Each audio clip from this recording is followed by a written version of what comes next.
The gates of Camp Lejeune opened at 6:15 on a Monday morning that smelled like diesel and salt water. Chief Petty Officer Declan Marlowe stepped through them carrying three things: a sealed manila folder, a leather notebook, and a silence so complete it made the armed guards uncomfortable. She didn't announce herself, didn't need to. The MP at the checkpoint glanced at her orders, saw the official Navy letterhead, and waved her through without asking questions he probably should have asked. His eyes lingered on her uniform for half a second too long. Standard khaki, no decorations, no seal trident, nothing that screamed operator.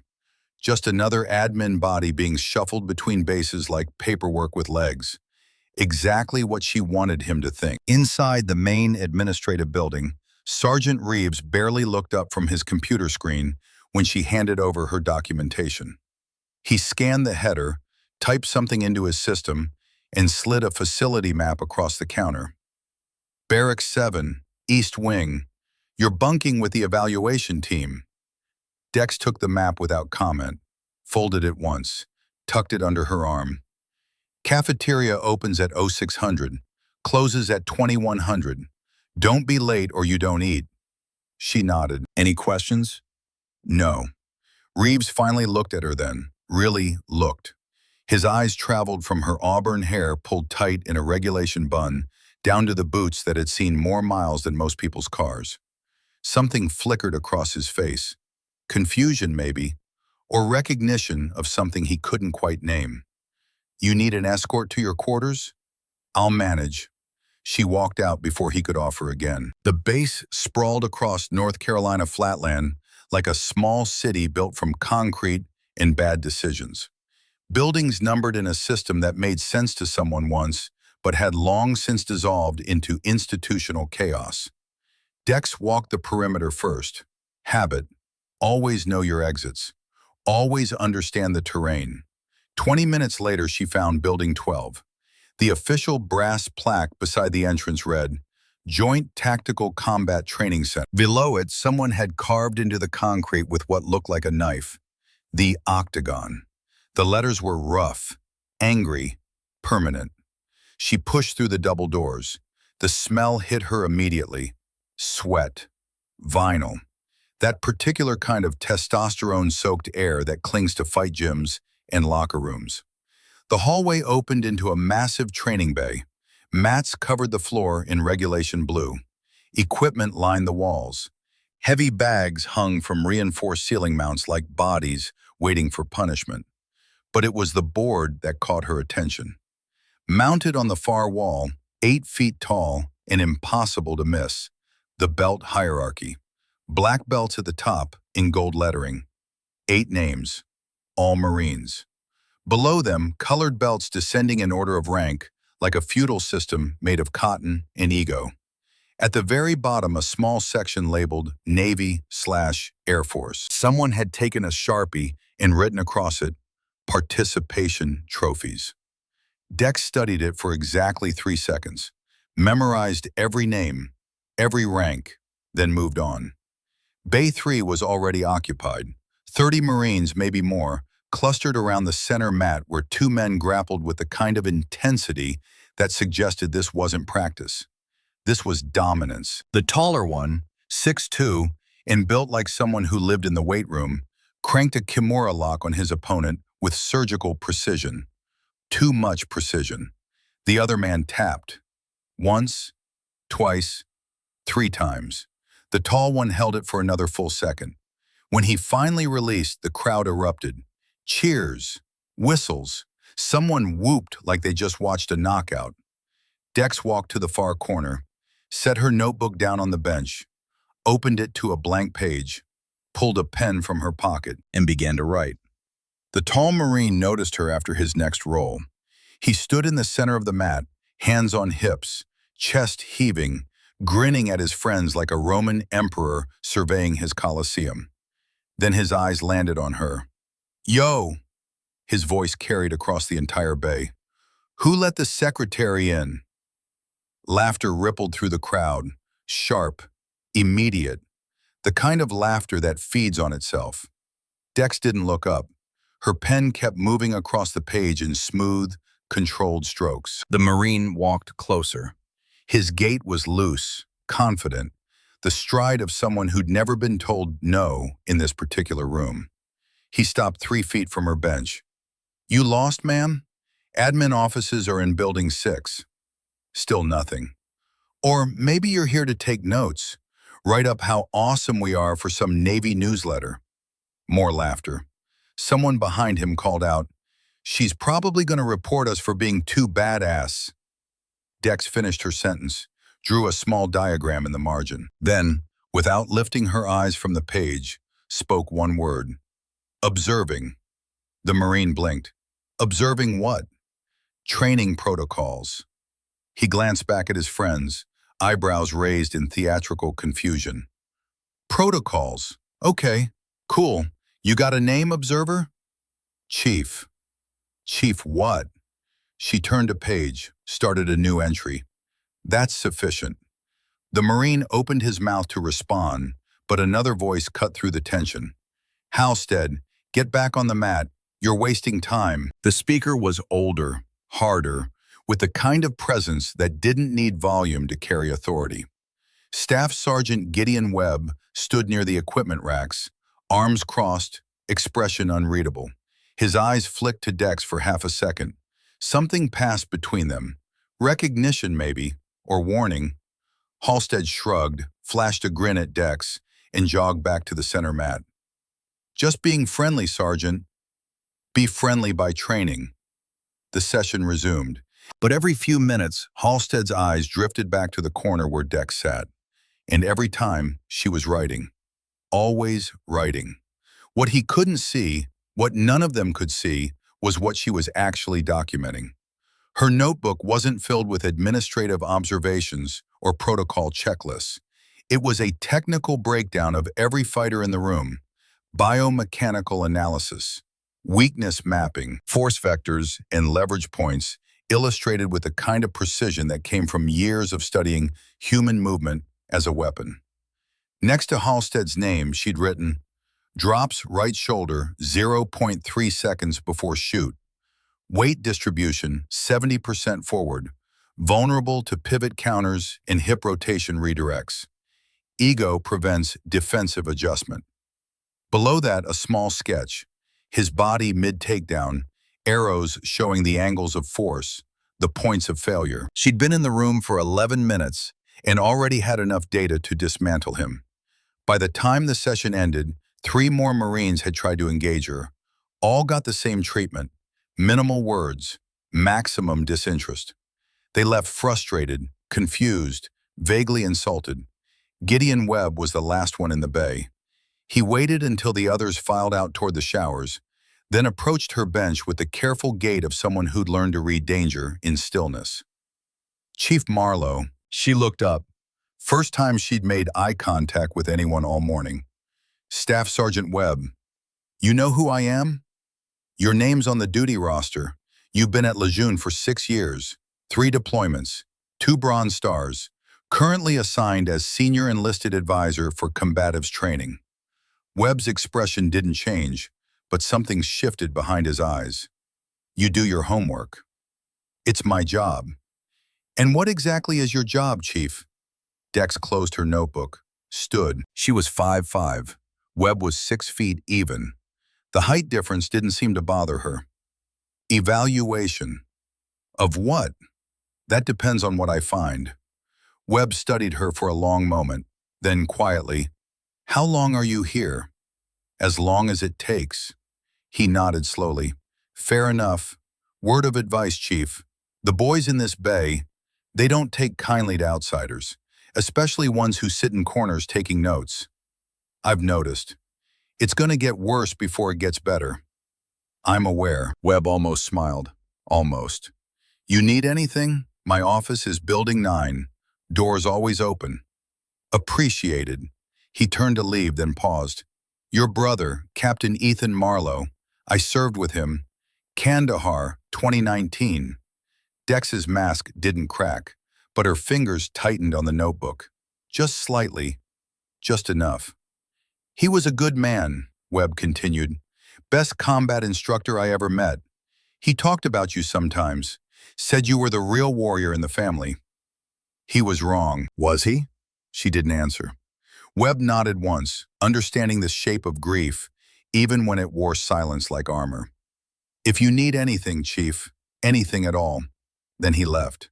Dex stood alone in the empty bay for 3 full minutes, listening to the hum of fluorescent lights, the distant sound of showers running, the ghost of her brother's voice in her head saying what he always said. Observe first, act last, respect always. She opened her notebook to a fresh page and wrote one sentence. Day 1, target acquired, baseline established, proceeding as planned. Then she walked out. The next 72 hours followed a rhythm so precise it could have been choreographed. Dex arrived at Bay 3 every morning at 0600, sat in the same corner, opened the same notebook, watched the same Marines run through the same drills with the same swagger. And every day, they noticed her more. By Wednesday, she had a nickname. Yo, clipboard, you actually gonna train or just keep writing your little diary? The voice belonged to Lance Corporal Quincy Brennan, 24 years old, built like a lightweight MMA fighter, fast hands and a faster mouth. He was filming Halstead's morning session on his phone, capturing every throw and submission for the TikTok account that had somehow amassed 40,000 followers. Dex didn't respond, just added a note to Brennan's page. Seeks external validation through social media metrics. Overcompensates for insecurity with volume and performance. Dangerous when cornered. Thursday morning, the mockery escalated. Halstead was demonstrating a Kimura lock on a fresh-faced private who looked barely old enough to shave. The kid's name was Garrett, 18 years old, 3 weeks out of basic training, still had that eager puppy energy that older Marines either protected or destroyed. Halstead chose destruction. He cranked the Kimura slowly, methodically, his grin widening as Garrett's face contorted. The kid tapped. Fast. 3 desperate slaps against Halstead's thigh. Halstead held it for 2 more seconds. When he finally released, Garrett sat back on his heels, flexing his fingers, forcing a laugh because that's what you did here. Pain was currency. If you couldn't spend it, you didn't belong. Dex's pen moved across the page. 0947. Halstead, excessive submission retention on PFC Garrett. Disregard for safety protocols. Potential injury risk. She finished writing and looked up. Halstead was staring at her. You grading me, scribe? The nickname hit different. More deliberate, more cutting. The whole bay went quiet. Dex met his eyes. I'm documenting training protocol deviations. Big words. Halstead walked toward her, that loose, predatory stride. Small woman, when do you actually step up? Step up to what? The map. You've been sitting in that corner for 4 days writing in your little book. You ever actually train, or you just here to judge people better than you? Dex closed her notebook, set it down carefully on the bench, stood. The height difference was comical. She barely came up to his shoulder. I'm here to evaluate the program, she said, not participate in it. That's what I thought. Halstead turned back to the crowd, arms spread wide. Navy sends us a critic who won't fight. That's rich. Laughter erupted.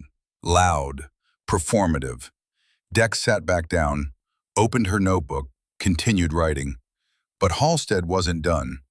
You know what we do with people who talk but won't walk? She didn't look up. I'm sure you're about to tell me. We call them out. Friday night, open mat exhibition. You, me. 1 round. Show us what all that note-taking is worth. The bay exploded. Cheers, whistles. Someone started a slow clap that caught on like wildfire. Dex finished her sentence, drew a small star in the margin next to Halstead's name, then spoke without raising her voice. I'll need authorization from Lieutenant Ashford. So that's a yes? That's a request for proper chain of command. Halstead grinned, turned to Brennan. Quincy, you getting this? Brennan already had his phone up. Live and direct, brother. Good, because Friday night we're going to see if the Navy's evaluator can actually evaluate herself. Spread the word. Tell everyone. This is going to be legendary. The crowd dispersed, buzzing with anticipation. Halstead clapped Brennan on the shoulder, already planning his Instagram announcement. Sergeant Callum Thorne, the quiet one who'd been watching from the equipment rack, approached Halstead with a frown. Brock, you sure about this? About what? Her. She's been documenting everything, every drill, every mistake. What if she actually knows something? Halstead laughed. She's 5'5" and weighs maybe 135. I'm 6'2", 205. Physics doesn't lie, Callum. I'm just saying, those diagrams she draws, I saw them when she went to the bathroom yesterday. That's not admin work. That's biomechanical analysis. Then she'll analyze herself losing. Halstead flexed his shoulders, that easy confidence of someone who'd never been humbled. Friday's gonna be fun. Callum didn't look convinced, but he didn't argue. Dex packed up her notebook at 1100 hours, walked across base to the administrative building, found Lieutenant Donovan Ashford in his office, drowning in paperwork and what looked like his fourth coffee of the morning. She knocked once. Ashford looked up. Chief Marlowe, what can I do for you? Corporal Halstead has requested a demonstration match. Friday evening, Bay 3. Ashford set down his pen. Requested or challenged? The distinction is minimal, sir. Not to me it isn't. He leaned back in his chair. You've been here less than a week and you're already getting challenged? What'd you do? Insult his mother? I observed his training methods, sir. And? They require correction. Ashford almost smiled. I'm sure that went over well. He pulled up something on his computer, typed for a moment, then looked back at her. You want my authorization? I want your guidance, sir. This is your facility. And you're here to evaluate it, which means this is a teaching moment for both of us. He stood, walked to his window overlooking the training yards. Off the record, Chief, what's your assessment so far? The Marines have foundational skill, but leadership allows ego to override education. It's creating a toxic culture that prioritizes dominance over development. And you think embarrassing Halstead in front of his peers will fix that? I think demonstrating proper technique will establish credible authority, or it'll make everything worse. Dex didn't respond. Ashford turned back to face her. You have my authorization. Controlled demonstration. No head strikes. Immediate stop on tap. I'll be present to oversee. And Chief, sir, whatever you're planning, make it count, because if this goes sideways, we're both answering to the colonel. Understood, sir. She left his office and walked back toward the barracks. The afternoon sun sat heavy and thick over the base, turning everything the color of brass and dust. In her quarters, alone for the first time all day, Dex opened her sealed folder. Inside, official documentation. SEAL Team 7 assignment orders. Combat instructor certification. Karate credentials verified by Naval Special Warfare Command. A Purple Heart citation for actions in Syria, 2021. And beneath all of that, a letter, handwritten. Creased from being folded and unfolded too many times. The ink slightly faded, but still legible. She didn't need to read it. She'd memorized every word years ago. But she unfolded it anyway, because sometimes you needed to hold the thing that hurt most, just to remember why you kept going. The letter was dated 2 weeks before her brother died. Dex, if you're reading this, I'm gone. Don't let anyone make you small. You taught me that silence isn't weakness, it's discipline. The loudest person in the room is usually the most insecure. Be the storm they never see coming. Karate gave us the skeleton. Combat gave us the muscle. But you always had the heart. That's why you'll go further than I ever did. Make them better, even when they don't deserve it, especially then. Your brother, Ethan. Her hands shook, just slightly, just enough. She folded the letter, placed it back in the folder, closed her eyes and breathed the way her brother taught her. 4 counts in, hold for 4. 4 counts out. Repeat until the storm inside settled back into stillness. When she opened her eyes, they were dry, but something else sat there now. A question she'd been avoiding since she walked through Lejeune's gates. What if she couldn't do this? What if Ethan had been wrong about her? What if the letter was just a dead man's hope, not a living truth? What if she'd taken this assignment not out of strength, but out of some broken need to prove something to a ghost? She looked at her hands, the same hands that had written biomechanical analyses, the same hands that had killed in Syria, the same hands that had held her brother's flag at his funeral. Were they steady enough to rebuild what was broken here? The doubt lasted exactly 30 seconds. Then she stood, shook it off like water, packed the folder away. Ethan hadn't been wrong. He'd never been wrong about the things that mattered. And if she failed here, it wouldn't be because she doubted herself. It would be because the work was too hard. But she'd never met work too hard yet. Friday morning arrived cold and sharp. Dex woke at 04:30, dressed in the dark, and walked across base to Bay 3 before anyone else arrived. The bay was empty, silent, waiting. She removed her boots, stepped onto the mat barefoot, and began to move. Kata, classical, precise. Heian Shodan flowed into Teki Nidan, flowed into Basai Dai. Each form a prayer written in motion. Each strike stopping 1 millimeter from full extension. Each turn executed with the kind of control that made silence louder than sound. Her breathing was the only music. She didn't hear the door open, didn't notice the janitor who'd come in to prep the bay for the day. Herschel was 67 years old, Vietnam-era Army, spent 40 years mopping floors and watching young people pretend to be warriors. He stood frozen in the doorway, watching this woman move like water given form. When she finished, she bowed to the empty air and opened her eyes. Herschel was staring. "Ma'am, I apologize. Didn't mean to intrude." "You're not intruding. It's your workplace." That was something special, ma'am, if you don't mind me saying." Dex picked up her boots. "Thank you. I did some karate back in the day. Nothing like that, though. Your Shotokan lineage, right? Classical style?" She paused. "You know Shotokan?" "My drill sergeant in basic, 1974, he was a black belt, taught us some basics. I never forgot the way it looked when someone really knew what they were doing." He shook his head. "Those boys giving you trouble this week, they have no idea, do they?" "No. They will tonight, though." "Yes," Herschel smiled. "I'll make sure the mat's extra clean. Wouldn't want anyone slipping during your demonstration." "Appreciated." He left. And 30 minutes later, the story started spreading. By 1900 hours, Bay 3 was packed. 80 Marines, a dozen Navy personnel, base security standing by just in case. Every bench filled. People standing 3 deep along the walls. Phones out despite the no recording policy, because rules only mattered until something interesting happened. Halstead stood in the center of the mat wearing a custom rash guard with his personal logo. Halstead Combat Systems. His Instagram handle printed across the back. He rolled his shoulders, cracked his neck, grinned at the crowd like Caesar entering the Colosseum.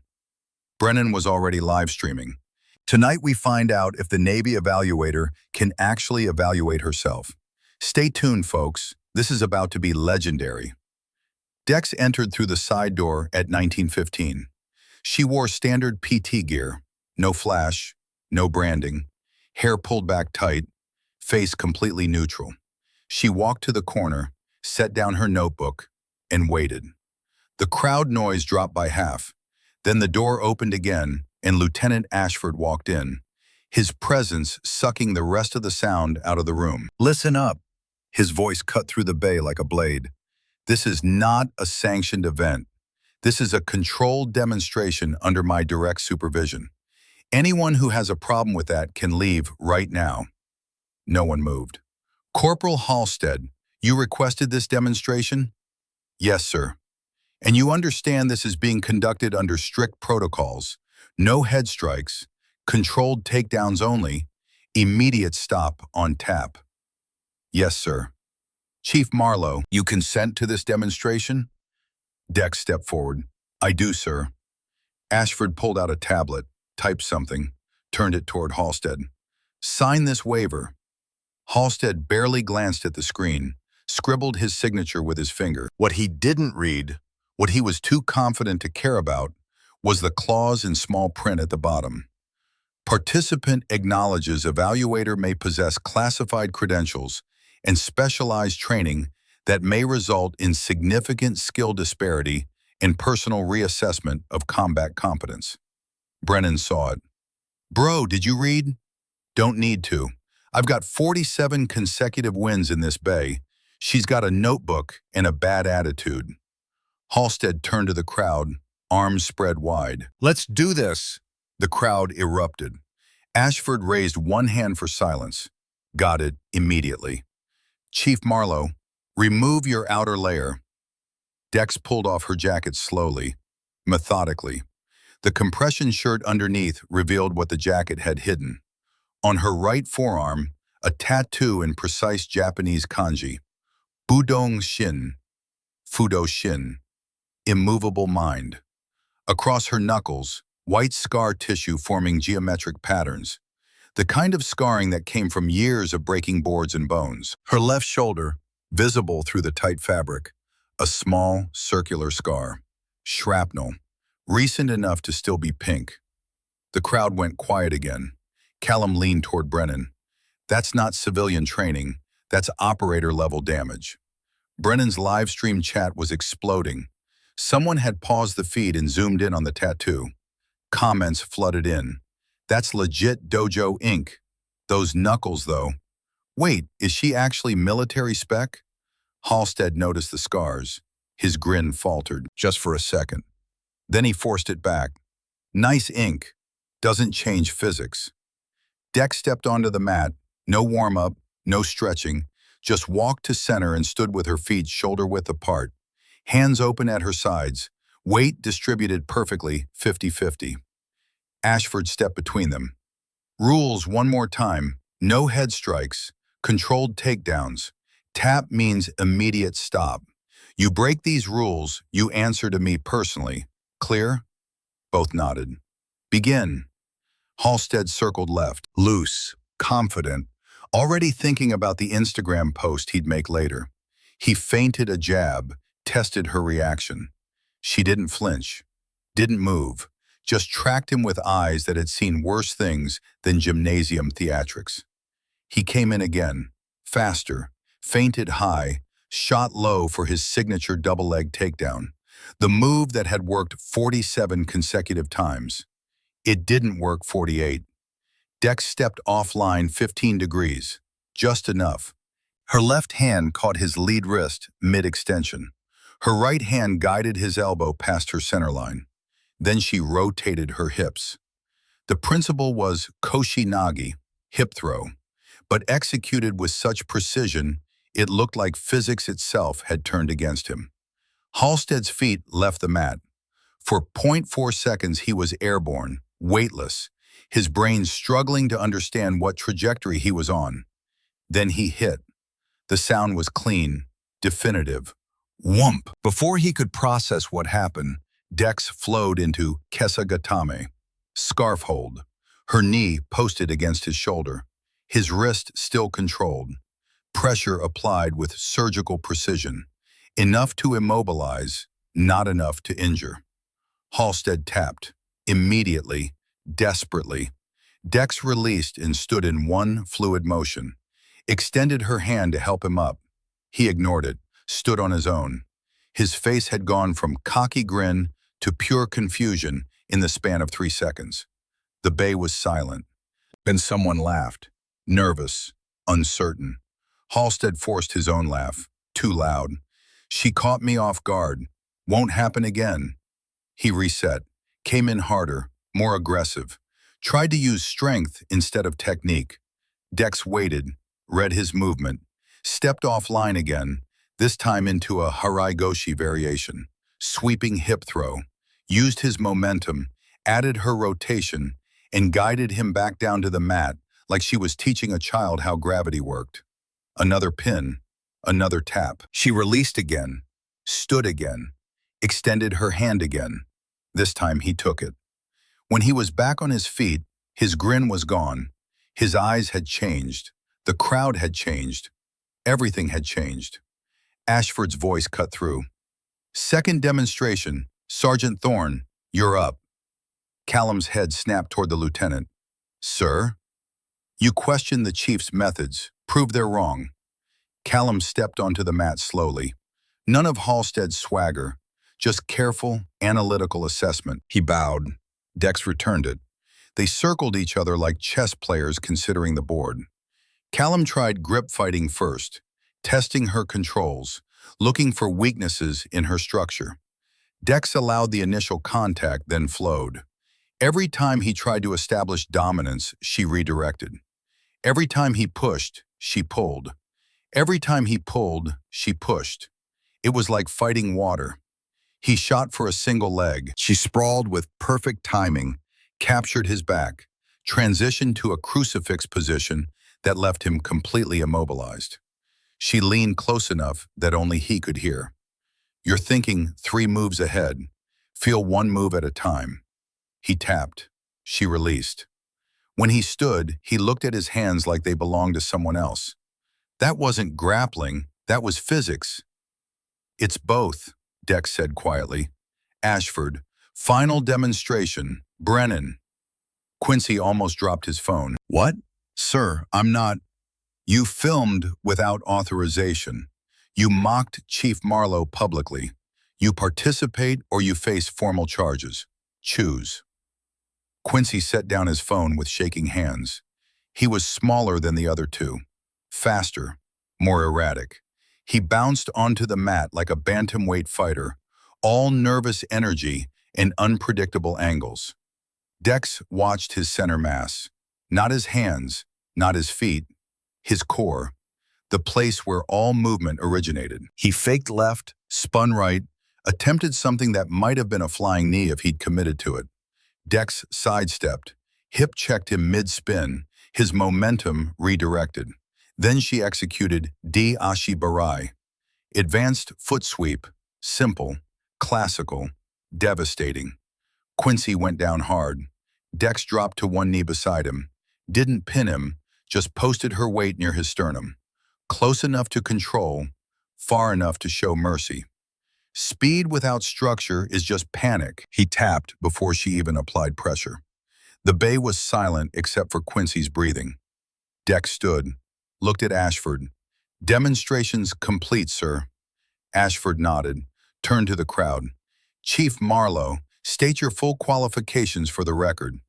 She took a breath, then spoke loud enough for every person in that room to hear. Chief Petty Officer Declan Marlowe, SEAL Team 7, active status. Combat instructor, multi-discipline close quarters combat. Karate 5th Dan, Shotokan lineage, certified by United States Naval Special Warfare Command. The silence shattered. Someone gasped, someone swore. Someone's phone clattered to the floor. Dex reached into her jacket pocket, pulled out the folder, opened it, held up a certificate. Purple Heart. Below it a photo.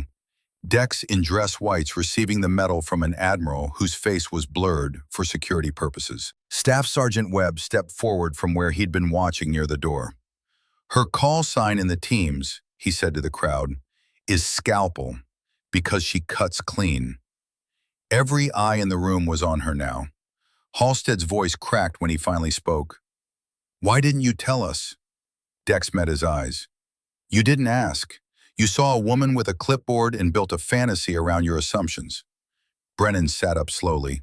You were harassing a senior evaluator, filming without consent, creating a hostile work environment. Her voice didn't rise, didn't need to.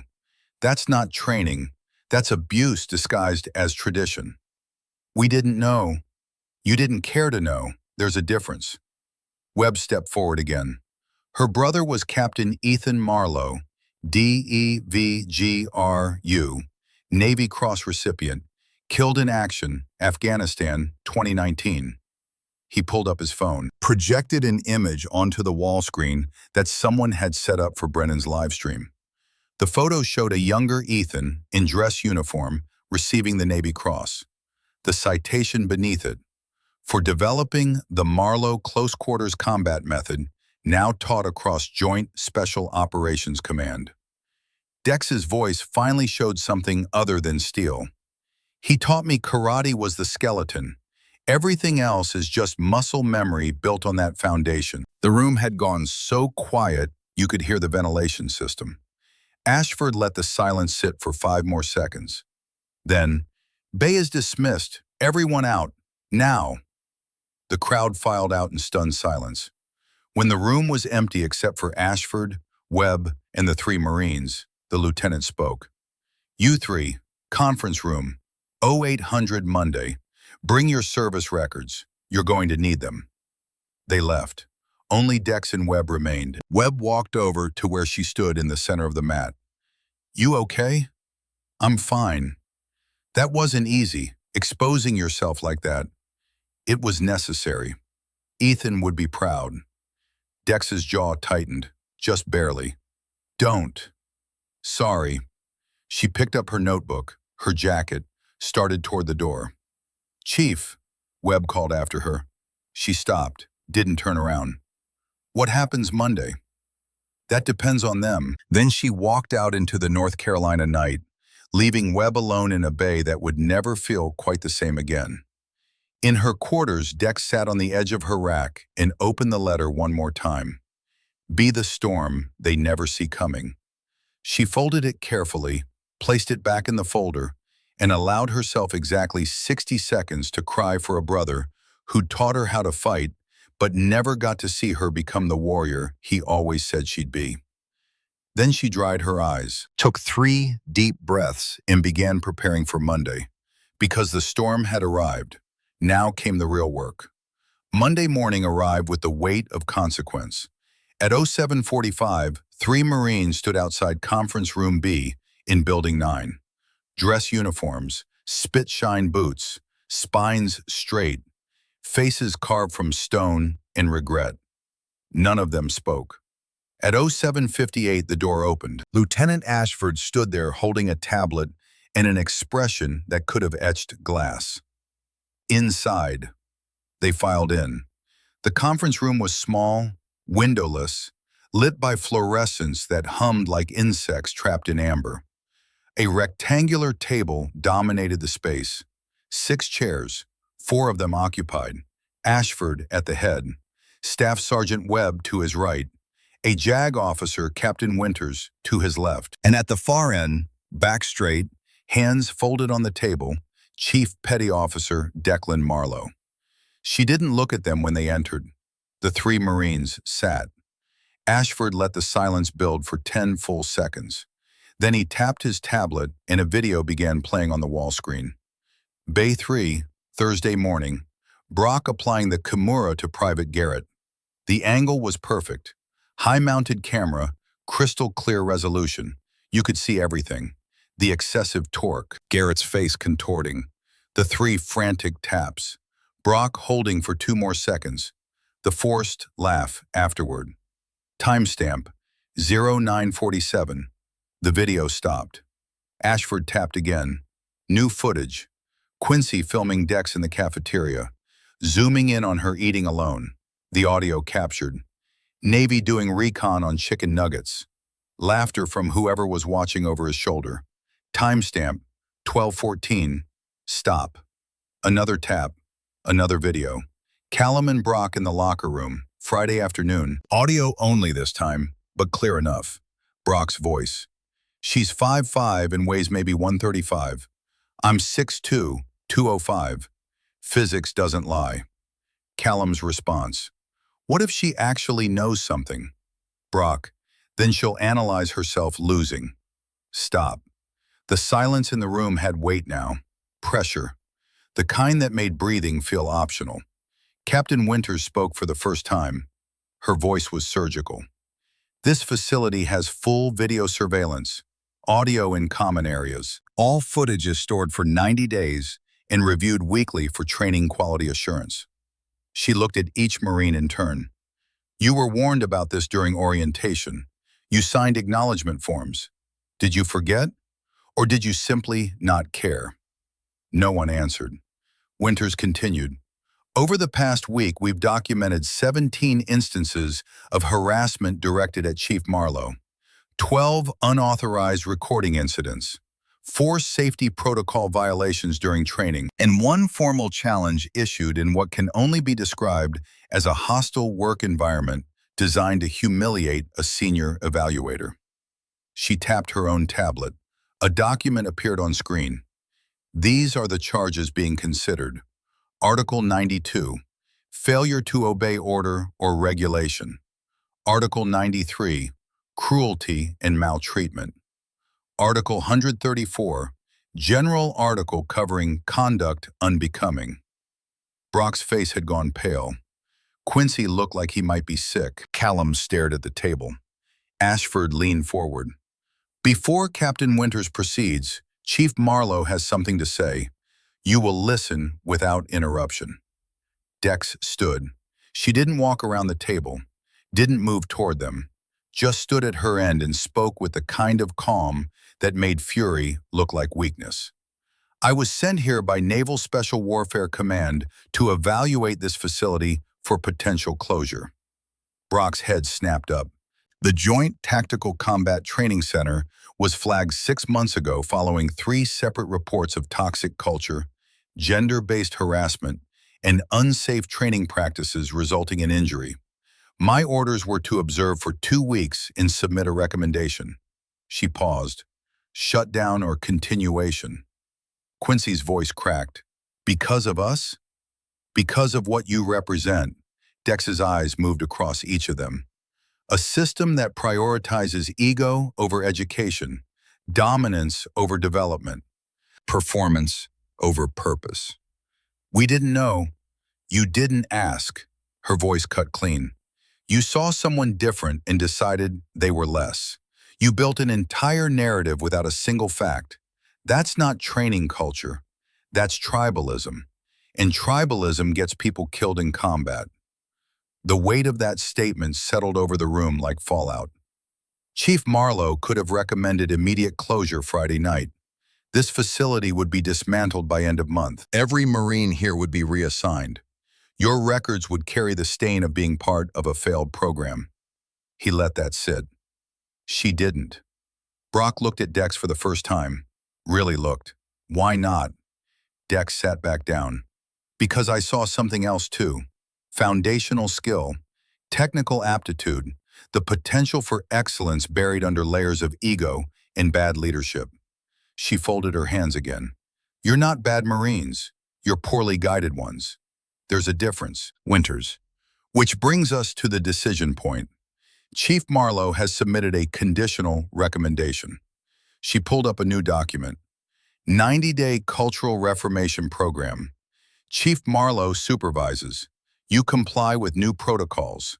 Training methods are restructured. Command oversight is increased.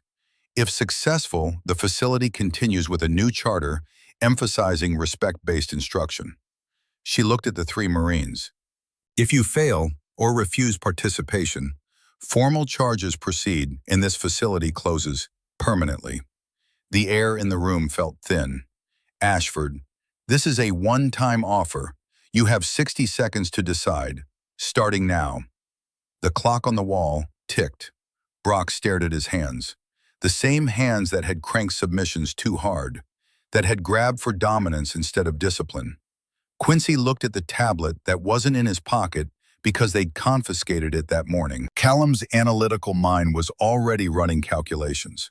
90 days, 3 months, enough time to rebuild or enough rope to hang themselves. 45 seconds. 30. Callum stood first. I'm in. Teach me how to do this right. Quincy took a shaky breath. Yeah, I want to learn. I want to be better. Brock didn't stand. His jaw worked like he was chewing words too heavy to spit out. Pride and shame wrestling in the space behind his eyes. 15 seconds. 10. He stood, looked directly at Dex. Please, teach us. The word, please, came out like broken glass, but it came out. Dex nodded once. Okay, Ashford. Then here are the new rules. He pulled up a presentation, stark, simple, non-negotiable. 1. No personal electronics during training hours. All phones surrendered at bay entrance. Violation results in immediate dismissal from program. 2. All training is filmed by facility cameras only. No social media posts about methods, techniques, or personnel without written authorization. 3. Safety protocols are absolute. Submissions released on first tap. Excessive force results in immediate suspension and review. 4. Belt hierarchy is abolished. Rank and skill are respected, but no one is untouchable. Everyone starts from the same baseline. 5. Chief Marlowe's authority in training matters supersedes all others. You question her methods through proper channels, not public challenges. 6. This program is voluntary. You can leave at any time, but if you leave, you don't come back. He looked at each Marine. These rules are effective immediately. You report to Bay 3 at 0600 tomorrow. Dress in plain PT gear. No logos, no branding. Just come ready to work. Winters.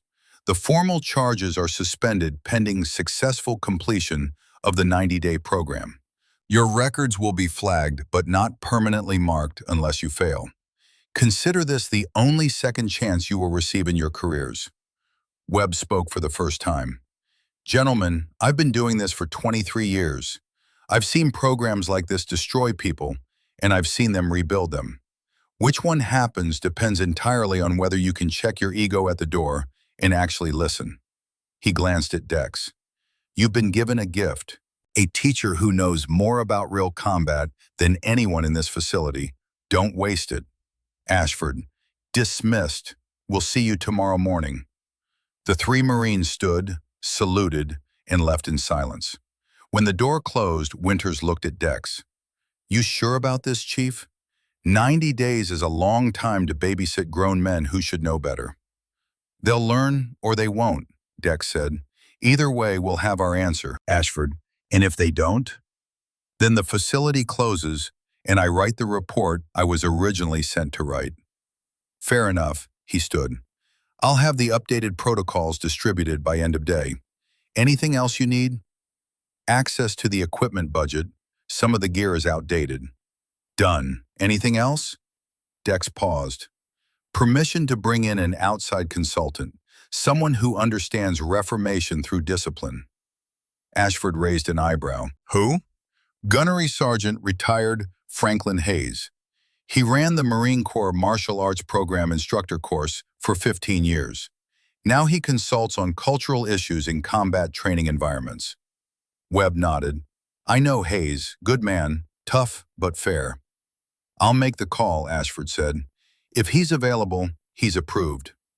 The meeting ended. Dex walked back across base alone. The afternoon sun was losing its heat, slipping toward that golden hour where everything looked better than it was. She passed groups of Marines who went quiet when she approached. Some nodded, some just stared. Word had spread that she wasn't leaving, that she was staying to fix what they'd broken. Reactions were mixed. Tuesday morning, 0545. Bay 3 looked different. The belt hierarchy board was gone, replaced by a simple plaque, Excellence through Discipline. The walls had been stripped of highlight photos. In their place, printed quotes. Not motivational poster garbage, real words from real warriors. Bruce Lee. I fear not the man who has practiced 10,000 kicks once, but I fear the man who has practiced one kick 10,000 times. Miyamoto Musashi. There is nothing outside of yourself that can ever enable you to get better, stronger, richer, quicker, or smarter. Everything is within. And one from Captain Ethan Marlowe, words pulled from a training manual he'd written before his death. Combat is not about defeating your opponent. It's about perfecting yourself to the point where defeat is impossible. Brock, Callum, and Quincy entered at 05:58, plain gray PT gear, no logos, no phones, no swagger. They looked like privates on their first day. Dex was already there, standing in the center of the mat, barefoot, same plain clothing, hair pulled back, face neutral. Form up, they did. She walked a slow circle around them, studying posture, stance, the tiny tells that revealed how a person carried themselves when stripped of props and ego. Before we begin, I need to understand what you think you know. Halstead, define combat. Brock blinked. Physical confrontation between two or more opponents with the goal of wrong. Thorne, define combat. Callum thought for a moment. The application of force to neutralize a threat while minimizing risk to closer, but still wrong. Brennan. Quincy looked panicked. Fighting? No. Dex stopped in front of them. Combat is problem solving under physical and psychological pressure. The person who solves the problem faster and more efficiently wins. That's it. Everything else, striking, grappling, weapons, tactics, all of that is just tools for solving the problem. She let that sink in. You've been training like combat is about dominance. It's not. It's about efficiency. She moved to the equipment wall, pulled down 3 heavy bags. Today we start from zero. No belts, no rank, no previous experience matters. We're building a new foundation. She tossed each of them a pair of focus mitts. Partner up. Halstead with Thorne. Brennan, you're with me. For the next 90 minutes, she broke them down to basics. Stance, weight distribution, hip rotation, breathing. Things they thought they knew, but had learned wrong or never learned at all. Every time someone's ego crept in, every time Brock started to add power instead of precision, every time Quincy rushed instead of feeling the rhythm, Dex stopped them. Reset. Again. No yelling, no insults, just correction. Immediate, clinical, relentless. By 0800 they were exhausted. Not from physical exertion, from mental pressure. The constant awareness that every movement was being evaluated, every mistake noted, every shortcut identified and eliminated. Dex called them to center mat. Tomorrow, same time, bring water, bring focus, leave everything else outside. She looked at each of them. This is going to be the hardest thing you've ever done. Not because the techniques are complicated, because unlearning bad habits is harder than learning new ones. Your egos will fight you every step. Your pride will tell you this is beneath you. You'll want to quit. Quincy, what happens if we do? Then you prove me wrong about your potential. Brock, and if we stay? Then we find out what you're actually capable of. She dismissed them. They left in silence, muscles aching from movements that looked simple, but required control they'd never developed. The pattern repeated for 2 weeks. 0600 to 0800. Basics, fundamentals, the boring, unglamorous work of rebuilding from the ground up. Dex brought in Gunnery Sergeant Hayes during week 3. Hayes was 62, compact and weathered like driftwood, with eyes that had seen 3 wars and too many young men waste their potential on flash instead of foundation. He watched the 3 Marines run through their drills for 30 minutes without saying a word. Then he pulled Dex aside. They're fighting it, especially the big one. Halstead, I know. He's got talent, but his ego's like a tumor. It's gonna kill everything around it if you don't cut it out. I'm working on it, Hayes smiled, thin and sharp. You're being gentle, that's good. But gentle only works if they're willing to meet you halfway. If he doesn't bend soon, you'll have to break him. You ready for that? Dex felt the question land heavier than it should have. Was she ready? To break someone the way her instructors had tried to break her in BUD/S.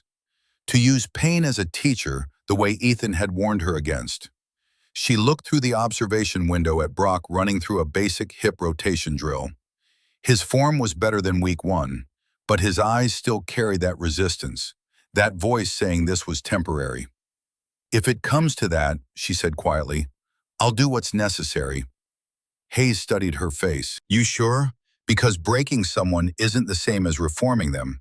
One leaves scars, the other leaves strength." "I know the difference." "Do you?" Hayes's voice wasn't challenging, just honest. "Because I've seen a lot of good instructors cross that line without realizing it. They think they're teaching discipline, but they're really just teaching people to hide their fear better." Dex turned to face him fully. "What are you saying, Gunny?" "I'm saying your brother's method worked because he understood something most instructors don't. Pain doesn't make warriors. Purpose does." He gestured at the three Marines. "Those boys don't need to be broken. They need to understand why they're here, what they're actually building. Right now, they're just surviving your program. That's not the same as believing in it." The words hit like a punch to the solar plexus. Because he was right.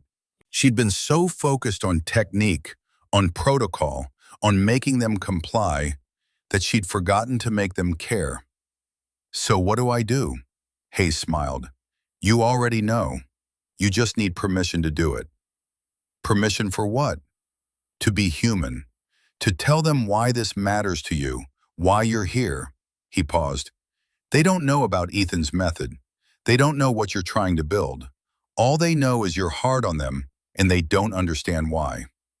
Dex looked back through the window, watched the three Marines moving through drills with mechanical precision, but no soul. Hayes was right. She'd been teaching them how to fight. She hadn't taught them what they were fighting for. "Thanks, Gunny." "Any time, Chief. And Dex?" She turned back.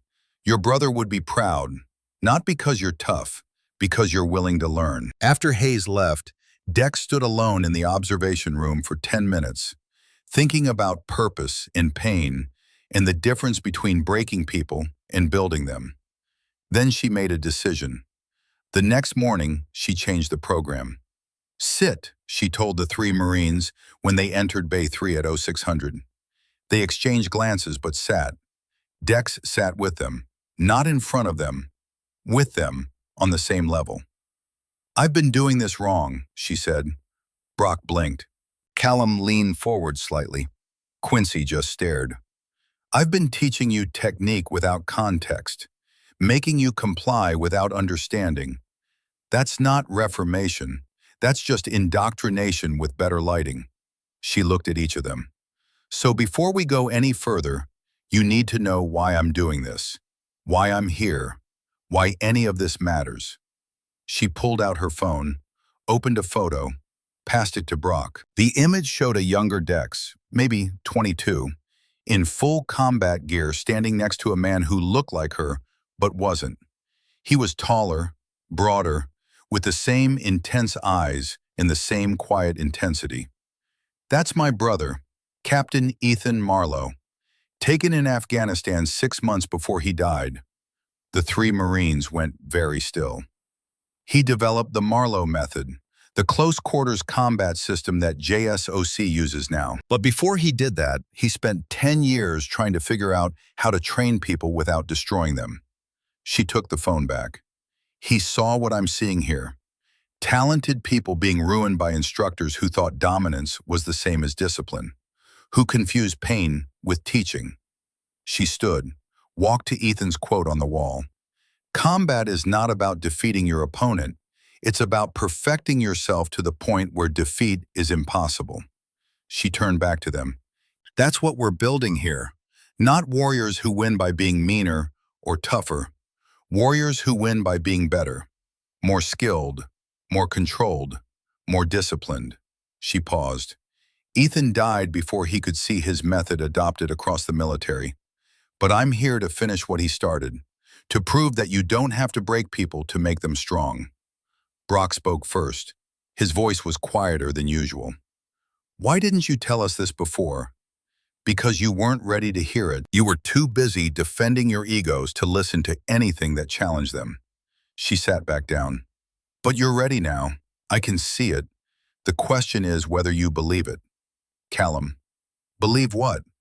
"That you can be better than you were. That this isn't about me proving you're weak. It's about you discovering you're stronger than you thought.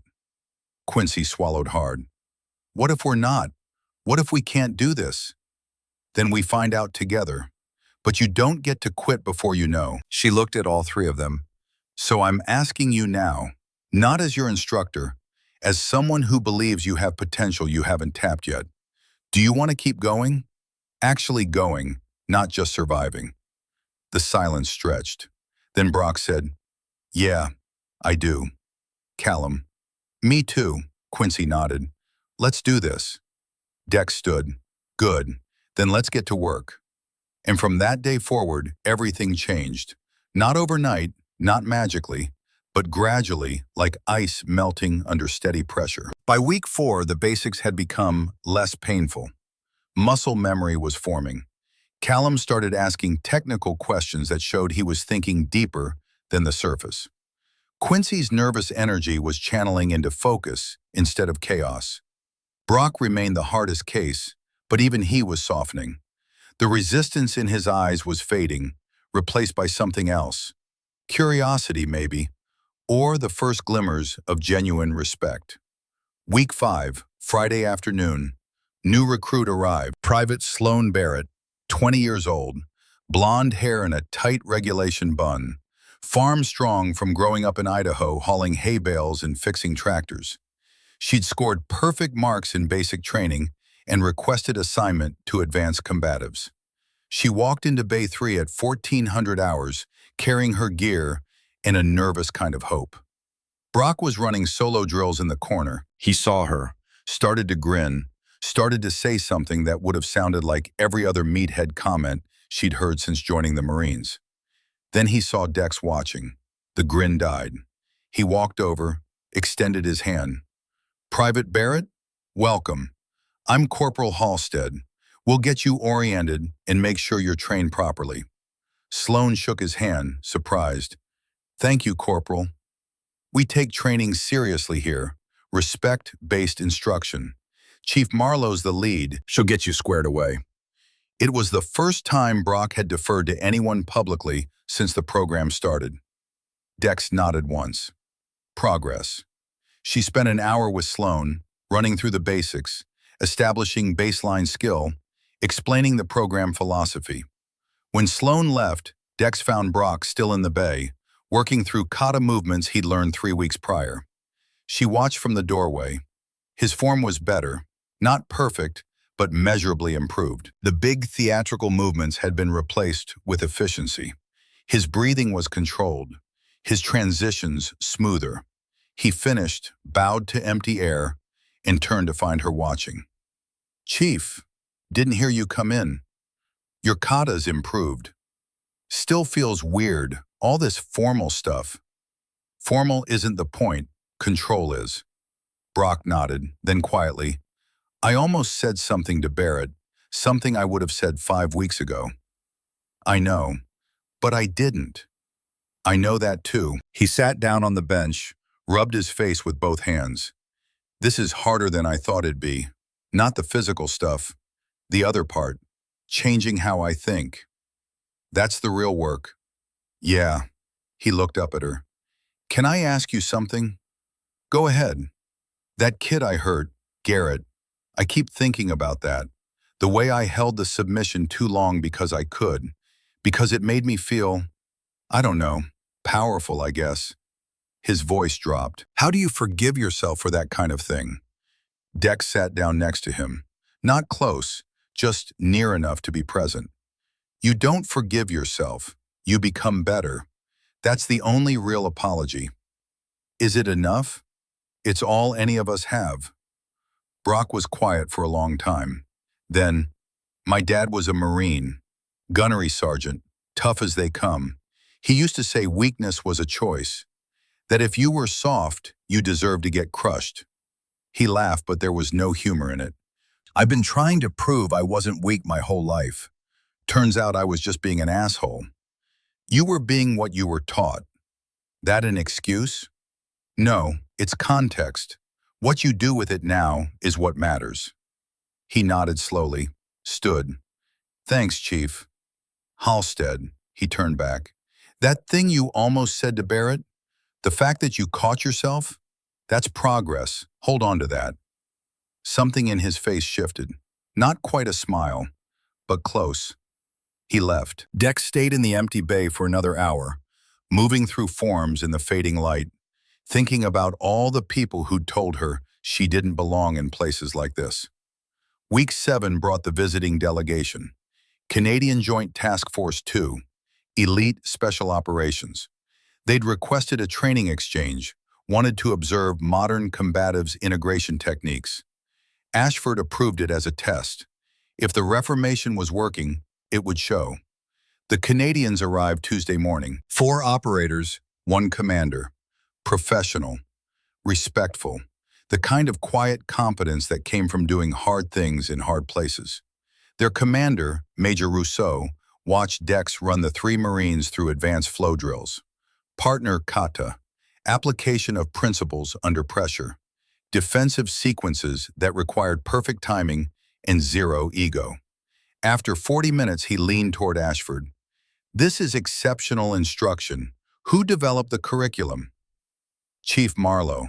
She rebuilt the program from scratch 2 months ago. Rousseau raised his eyebrows. Impressive. We've been struggling with cultural integration in our training pipeline. May I speak with her? Ashford nodded.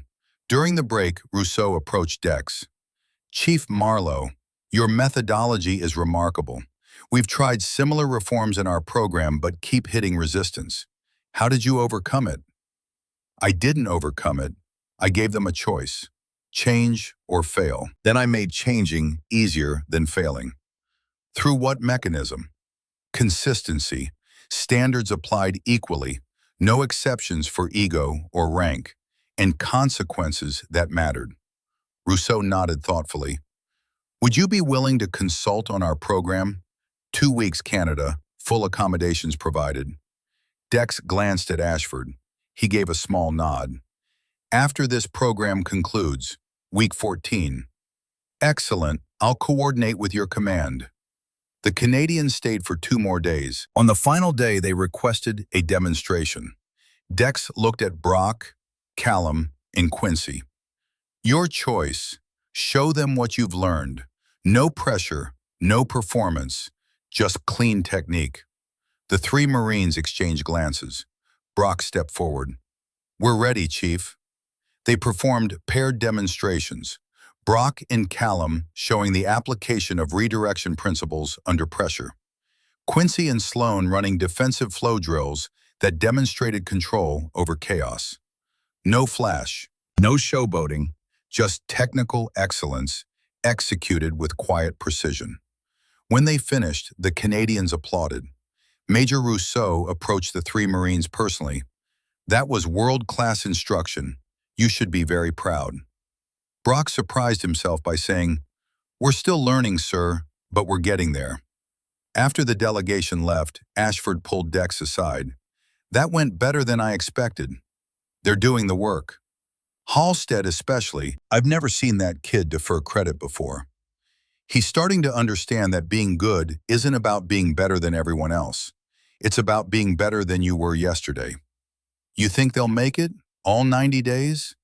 Ask me at day 90. But privately, watching them help each other through cool-down stretches, actually communicating instead of competing, she thought maybe they would.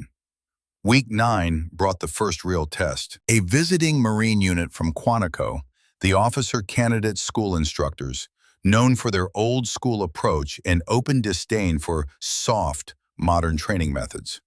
Their senior instructor, Gunnery Sergeant Kramer, had a reputation. Hard, traditional, believed in breaking people down through pain and intimidation. He watched the Bay 3 session for 20 minutes before speaking. This is what passes for combatives now? Looks like a yoga class.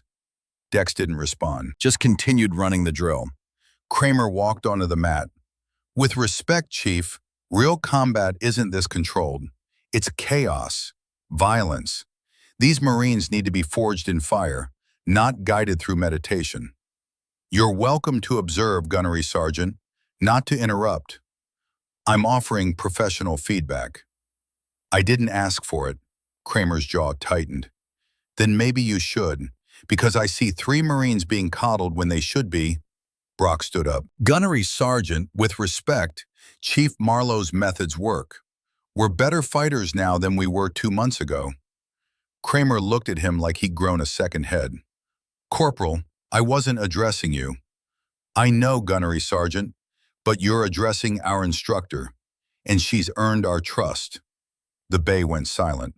Callum stood next. Gunnery Sergeant Kramer, before this program I thought combat was about dominance. Chief Marlowe taught me it's about problem solving. That one change made me twice as effective.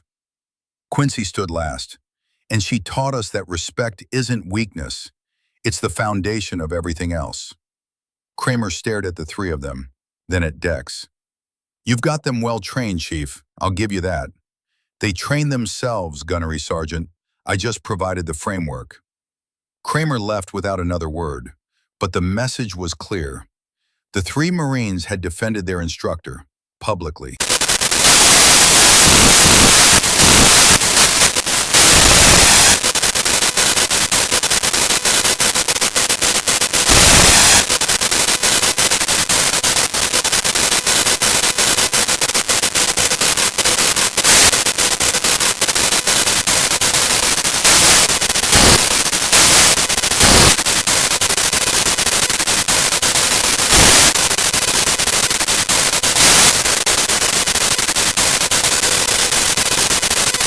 Now they were in the home stretch.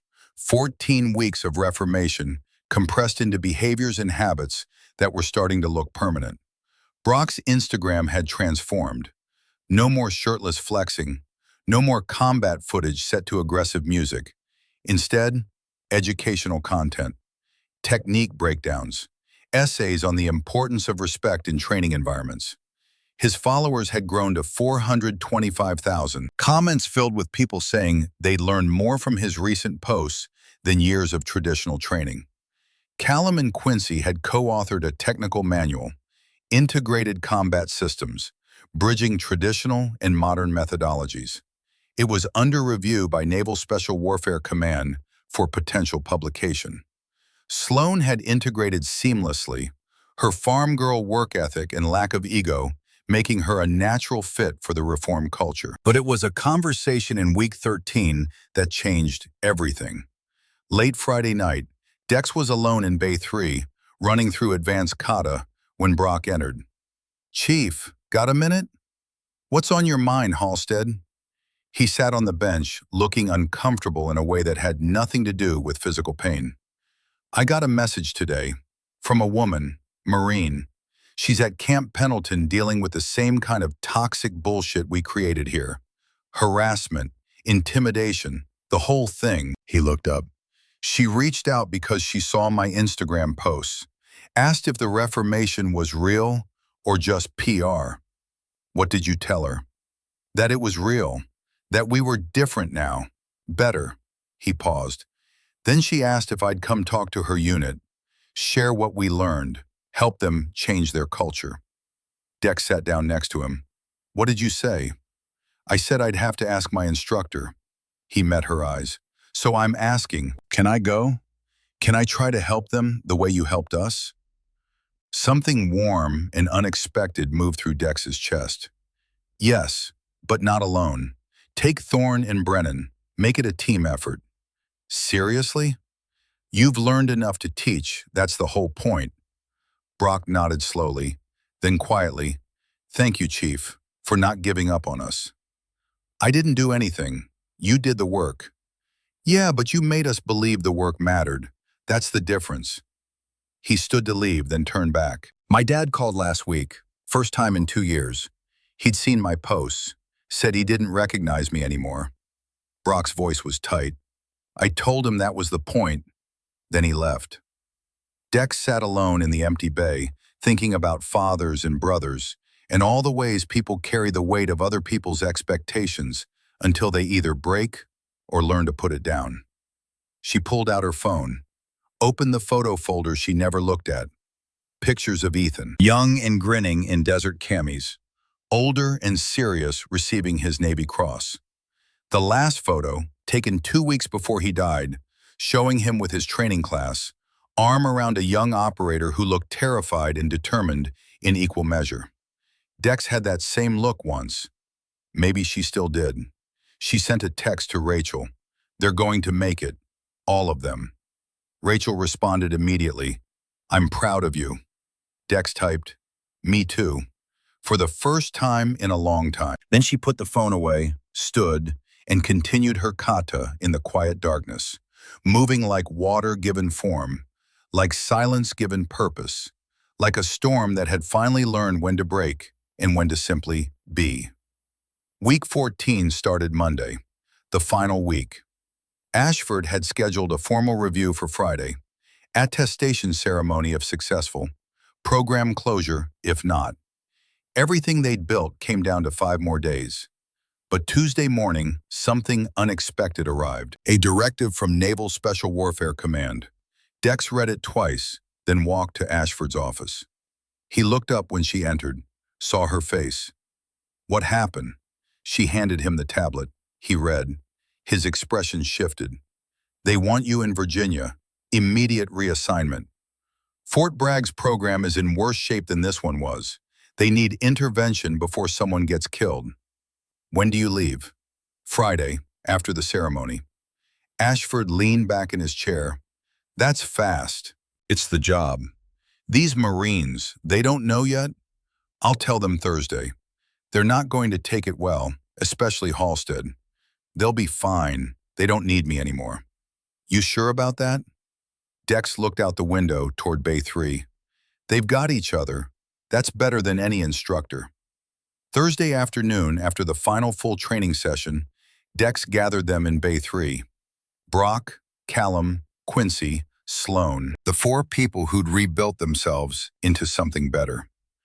"Tomorrow's ceremony is also a goodbye.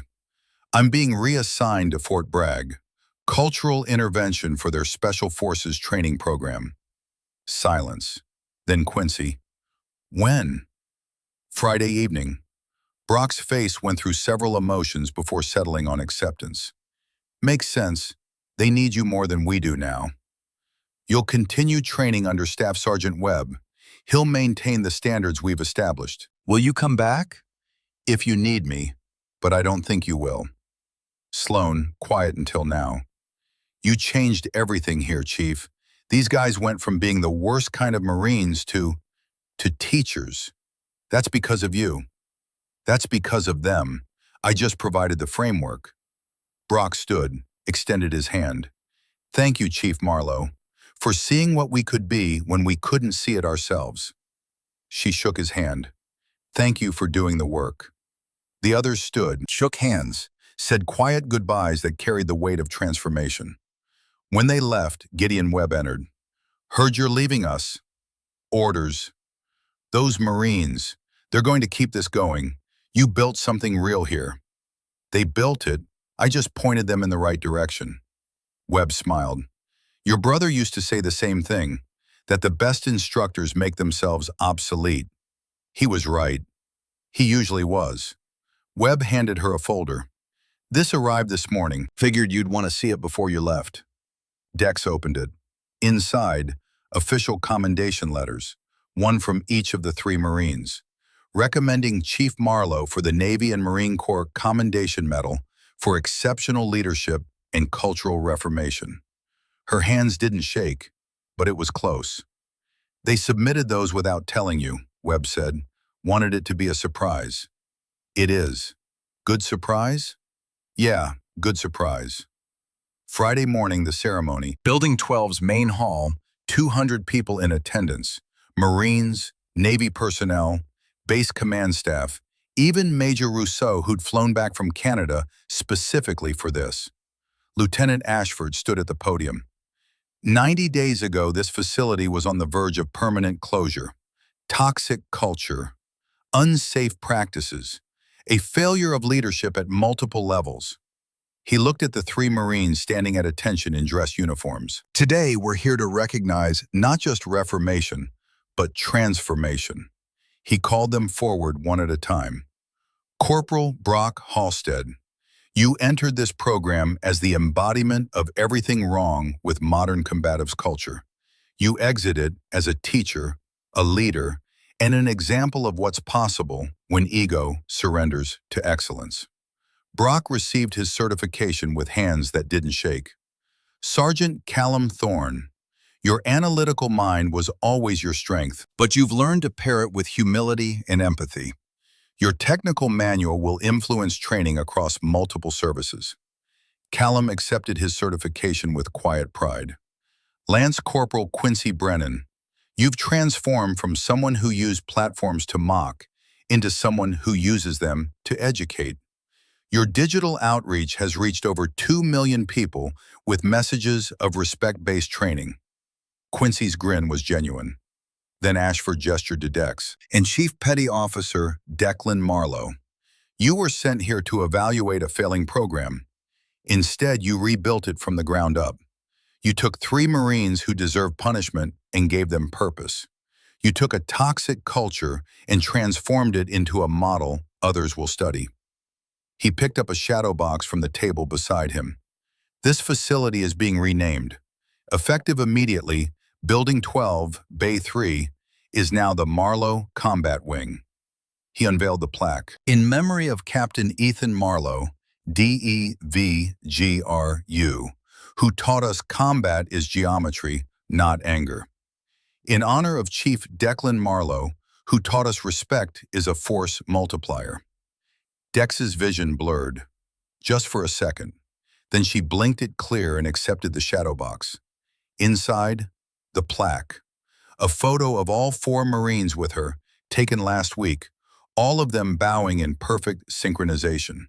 And beneath it, folded carefully, Ethan's Navy Cross citation. Webb had done that. She knew immediately. The ceremony ended with applause that felt genuine. Afterward, people approached her, shook hands, said things that blurred together into a general sense of accomplishment and goodbye. The 3 Marines found her last. Brock handed her a framed photograph. We got you something. It showed all 5 of them, the day after the Canadian delegation visit, covered in sweat, grinning like idiots who just discovered something they didn't know they'd been missing. On the back, 3 signatures in one sentence. The student becomes the teacher. The teacher becomes the legend. You guys didn't have to. Yeah, we did, Callum said.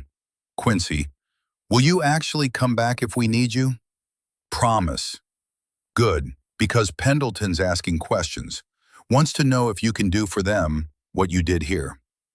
One facility at a time, Brennan. Brock.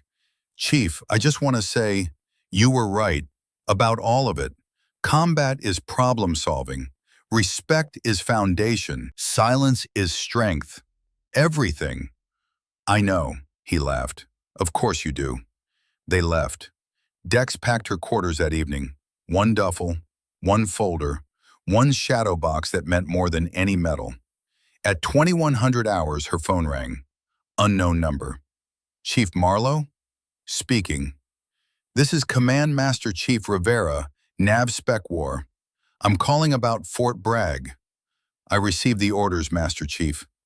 Good, but there's additional context you should know. The situation there is worse than Camp Lejeune was. 3 hospitalizations in 2 months. 1 sexual harassment investigation. Command wants it fixed, or they're shutting down the entire Special Forces Combatives program. Understood. Chief Marlowe, what you did at Lejeune, that's not supposed to be possible. Reforming culture in 90 days, turning hostile actors into advocates, that's unprecedented. The Marines did the work, Master Chief. I just created conditions for success. Well, create them again at Bragg, because if you can't fix this, nobody can. The call ended. Dex sat on her rack, looking at the framed photo, the shadow box, the letter from her brother that never left her folder. Be the storm they never see coming. She'd been that storm at Lejeune. Now Fort Bragg needed the same thing. She packed the last of her gear, took 1 final walk through Bay 3, now the Marlowe Combat Wing, and read the words on the wall one last time. Excellence through discipline. The lights turned off automatically at 2200. She walked out into the North Carolina night, where a government sedan waited to take her to the airport. Behind her, the base stood quiet and ready. Ahead of her, another fight. But this time, she wasn't afraid, because she'd learned what her brother knew all along. The real battle wasn't against other people. It was against the worst versions of ourselves. And that was a fight worth having. Every single time. Fort Bragg, North Carolina. 6 months later. The Special Forces Combatives program had been harder than Lejeune. Deeper institutional rot. More entrenched resistance. Instructors who'd been running the same program the same way for 15 years and saw no reason to change. But Dex had brought Hayes with her this time, and together they'd rebuilt it. Not perfectly, not completely, but enough. Injury rates down 48%, harassment complaints down to 2, both handled immediately and transparently. Retention up. More importantly, the culture had shifted. You could feel it walking through the bays. Less swagger, more substance. Ego replaced with quiet competence. It was Saturday morning. Dex was in her apartment reviewing final reports when her phone buzzed. Brock. Chief, it's Halstead. She sat up straighter. Brock, everything okay? Yeah, better than okay, actually. We just got word. The Marlowe Combat Wing model is being adopted across 3 more Marine bases. Camp Pendleton, Quantico, and Paris Island. They want us to help implement. That's excellent news. Gets better. Callum and Quincy's manual got approved for publication. Naval Special Warfare Command is making it required reading for all combatives instructors across the service. Dex felt something warm move through her chest. You've all earned this. We wanted to tell you first, before it goes public. A pause. There's something else, though. What? Remember that Marine who contacted me? The one at Pendleton dealing with harassment? I remember. We went out there last month. Me, Callum, Quincy. Ran a 2-week intensive with their program. Chief, it was bad. Really bad. Worse than we were. His voice tightened. But we used everything you taught us. Every principle. Every technique. And it's working. They're changing. That's what matters. The commander out there asked if we'd consider permanent assignment. Build a traveling reformation team. Go to facilities that need intervention. Dex smiled. What did you tell him? That I'd think about it. Wanted your input first. My input is you don't need my input anymore, Brock. You know what's right. Trust that. Yeah, I guess I do. He laughed quietly. Weird how that works, huh? 6 months ago, I couldn't trust anyone but myself. Now I trust myself because of everyone else. That's called growth. Chief, I gotta ask, are you coming back? Even just to visit? I'll be there next month. Naval Special Warfare is doing a formal review of the Lejeune program. They want me present. Then we'll see you soon. And Chief? Yeah? Thank you. For everything. For seeing what we could be. You're welcome. But Brock, you need to understand something. I didn't see what you could be. I saw what you already were underneath all the bullshit. My job was just removing the bullshit. She could hear him smile through the phone. Copy that. See you next month. The line went dead. Dex sat with her coffee, watching morning light paint her apartment walls the color of old gold, thinking about how transformation never happened in straight lines. It happened in spirals. Progress in setback, growth in struggle, always circling back to the same questions, but from higher ground. Her phone buzzed again. Different number. This one, she recognized. Rachel, her sister. Hey, Rach. Did you see the news? What news? Check your email. Military Times just published a feature. You're going to want to read it. Dex opened her laptop, pulled up her email, found the article Rachel had forwarded. The headline, The Silent Revolution, How One Navy SEAL Changed Marine Corps Combat Culture. She scanned the text. Interviews with Brock, Callum, Quincy, quotes from Lieutenant Ashford, analysis of the Marlowe Combat Wing model and its expansion across multiple bases. Photos of the reformed Bay 3, the new training protocols, the Marines who'd gone from toxic actors to cultural reformers. And in the center, a photo of Dex she didn't remember being taken. She was standing in Bay 3, barefoot on the mat, demonstrating a technique to four Marines who watched with the kind of attention that came from genuine respect, not fear. The caption read, Chief Petty Officer Declan Marlowe conducting instruction at Camp Lejeune, North Carolina. She looked like her brother in that photo. Same intensity, same quiet authority, same understanding that real strength didn't need to announce itself. You still there? Rachel asked. Yeah, I'm here. You okay? This is a lot of attention. I'm fine.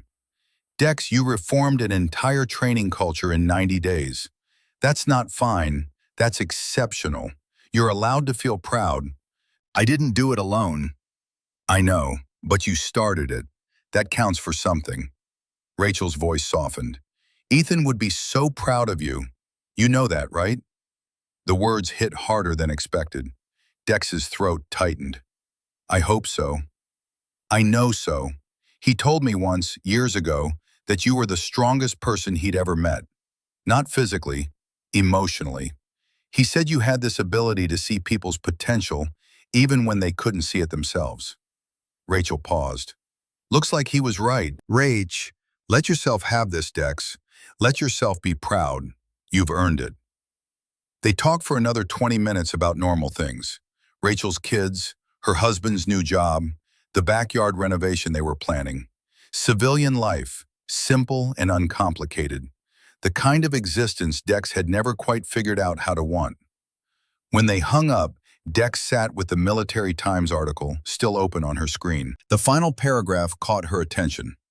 When asked about her methodology, Chief Marlowe stated, I don't reform people. I create conditions where they can reform themselves. The choice to change always belongs to them. My job is making that choice easier than staying the same. It's a philosophy that's transforming not just individual Marines, but the entire culture of military combat training. She closed the laptop. Outside her window, Fort Bragg was waking up, trucks rolling, personnel moving, the machinery of military life grinding forward like it always did. Her phone rang a third time. This number she definitely knew. Master Chief Rivera. Chief Marlowe, have you seen the Times article? Just finished reading it. Good, because NAVSPEC War Command wants to discuss expansion of your program. We're looking at Army, Air Force, even some joint task force applications. This could become the standard across all services. Dex stood, walked to her window, watched the base move below her. That's ambitious, Master Chief. Your results aren't ambitious. They're proven. Lejeune's injury rate dropped 63% in your 90 days. Harassment complaints went to 0. Retention improved. Performance metrics across every category went up. Rivera's voice carried weight. That's not luck. That's methodology worth replicating. The methodology only works if the people implementing it believe in it. Then we train them to believe in it. The way you train those Marines. It's not that simple. I know it's not simple, Chief, but it's necessary. We've got facilities across the military dealing with the same problems Lejeune had. Toxic culture, unsafe practices, people getting hurt because leadership allows ego to override education. You proved there's a better way. Now we need to scale it. Dex watched a formation of soldiers running PT below her window. Young, strong, full of the kind of confidence that could become either excellence or arrogance, depending on who taught them the difference. What exactly are you proposing, Master Chief? Temporary duty assignment, 6 months. You develop a standardized training program for cultural reformation instructors. Create curriculum, protocols, evaluation metrics. Then we deploy teams across high-need facilities to implement. That's a lot of bureaucracy for something that works because it's personal, which is why you'd have final approval on everything. No committees, no dilution. Your vision, properly resourced and scaled. Dex considered, I'd need certain conditions. Name them. First, any instructor implementing this program has to be an operator. Real combat experience, not admin staff or career trainers who've never seen action. Agreed. Second, facilities have to volunteer for intervention. No forced implementations. Cultural change doesn't work if people are coerced into it. Reasonable. Third, I select my team personally. People I trust. People who understand what we're actually trying to do. Done. Anyone specific in mind? Gunnery Sergeant Franklin Hayes, Staff Sergeant Gideon Webb, she paused, and 3 Marines from Camp Lejeune, Halstead, Thorne, and Brennan. Rivera was quiet for a moment. You want to use the same Marines you reformed as your Reformation instructors? They understand the journey better than anyone. They've lived it. That's either brilliant or insane. It's both. That's why it'll work. Rivera laughed. All right, Chief. I'll get the paperwork started. You report to NavSpec War headquarters in 2 weeks. We'll hash out the details then. Copy that, Master Chief. And Marlowe, this matters. What you're doing, it could change everything. Let's hope so. The call ended. Dex stood at her window for a long time, thinking about systems and people, and the space between what things were and what they could become. Her phone buzzed with a text. Brock, just got a call from NavSpec War. They want us for something called Reformation Instructor Training. Any idea what that's about? Dex typed back. You'll find out in 2 weeks. Pack for 6 months. Brock, are you serious? Dex, always. Brock, this is incredible. Callum and Quincy just got the same call. We're doing this together? If you want to. Hell yes, we want to. This is everything. She smiled at her phone, sent one more message. Then get ready. The real work starts now. 2 weeks later, Naval Special Warfare Command Headquarters, Dam Neck, Virginia. The conference room held 12 people.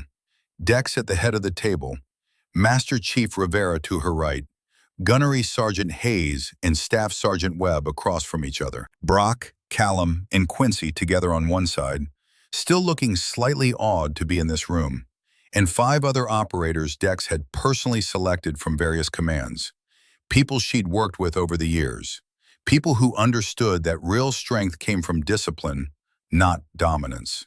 Rivera opened the briefing. Welcome to what we're calling Project Reformation. Over the next 6 months, you will develop, test, and implement a standardized cultural intervention program for military combat training facilities. Chief Marlowe has operational authority. What she says goes. Questions? One of the new operators, Lieutenant Commander Holt, raised his hand. What's our success metric? How do we measure cultural change? Dex answered. 3 data points. First, injury reduction. If people are training safely, injuries drop. Second, retention rates. If culture improves, people stay. Third, and most important, self-reporting. We survey trainees anonymously. Ask them if they feel respected, supported, challenged appropriately. That tells us more than any statistic. What about resistance? Some facilities won't want outsiders telling them they're broken. Then we don't tell them they're broken. We offer them tools to become better. The facilities that want our help get it. The ones that don't, we document and move on. Webb, timeline for development phase? 4 weeks. We build the curriculum here, test it on a volunteer facility, refine based on results. Then we deploy to 3 sites simultaneously for full implementation. Callum, which 3 sites? That depends on who requests intervention and meets our criteria. Quincy, what are the criteria? Command buy-in, voluntary participation, willingness to implement changes even if they're uncomfortable. Dex looked around the table. We're not fixing facilities that don't want to be fixed. We're enabling facilities that do. The next 4 weeks were brutal. 12-hour days, building curriculum from scratch, documenting every principle, every technique, every lesson learned from Lejeune and Fort Bragg. translating lived experience into teachable methodology. Brock, Callum, and Quincy proved invaluable. They remembered what it felt like to resist change, what arguments their egos had used, what finally broke through the resistance. "The thing that got me," Brock said during one late-night session, "was when you stopped arguing with my logic and just showed me I was wrong. The demonstration, that first fight where you put me down in 4 seconds, my brain couldn't rationalize that away." "So physical proof matters more than verbal argument," Dex said, typing notes. "For some people, yeah, but not everyone." Callum gestured at his own documentation. "I needed the technical explanation, the biomechanics, the physics of why your way worked better. Once I understood the science, the ego couldn't argue anymore. And I needed to see the social proof," Quincy added. "When Brock and Callum changed, when I saw it actually working for them, that's when I believed it could work for me." Dex compiled it all, built a framework that accounted for different learning styles, different resistance patterns, different paths to the same destination. By week 3, they had a working curriculum. By week 4, they had a volunteer facility, Marine Corps Air Ground Combat Center in 29 Palms, California. The commanding officer there had read the Military Times article and requested intervention. Dex's team deployed for a 2-week pilot program. 29 Palms was different from Lejeune, desert instead of coastal, bigger, more transient population. But the problems were familiar: toxic instructors, unsafe practices, culture that rewarded aggression over skill. Dex ran the same playbook: observation, documentation, controlled demonstration when challenged. Then the offer: change or stay the same. Your choice. 40 Marines entered the program. 38 completed it. The 2 who didn't weren't punished. They were simply moved to different assignments. No drama, no theatrics, just consequences that matched choices. At the end of 2 weeks, injury rates had dropped 40%. Anonymous surveys showed 76% of participants felt the culture had improved significantly. The commanding officer called it a success and requested the program become permanent. Back at Dam Neck, Rivera reviewed the results. "This works. We need to scale immediately." 3 facilities were selected for full deployment: Marine Corps Base Camp Pendleton, Fort Benning Army Infantry School, Nellis Air Force Base Combat Control School. Dex split her team. Hayes and Webb took Pendleton with 2 of the new operators. Brock, Callum, and Quincy took Fort Benning with 1 support officer. Dex took Nellis with the remaining 2. They deployed simultaneously. 90 days, 3 facilities, same methodology adapted to different service cultures. The results varied, but the trend was consistent. Everywhere the program was implemented properly, culture improved. Injuries decreased. Retention increased. People reported feeling more respected, more challenged, more supported. Not every facility achieved Lejeune-level transformation. Some had deeper problems. Some had leadership that paid lip service to change, but undermined it privately. Some had institutional resistance too strong to overcome in 90 days. But even in the difficult cases, progress happened. Seeds were planted. Alternative paths were demonstrated. People saw that another way was possible. By the end of 6 months, Project Reformation had touched 9 facilities across 4 services. The data was compelling enough that NAVSPEC-WAR recommended permanent program status. Dex returned to Dam Neck for final briefings and discovered something waiting in her temporary office.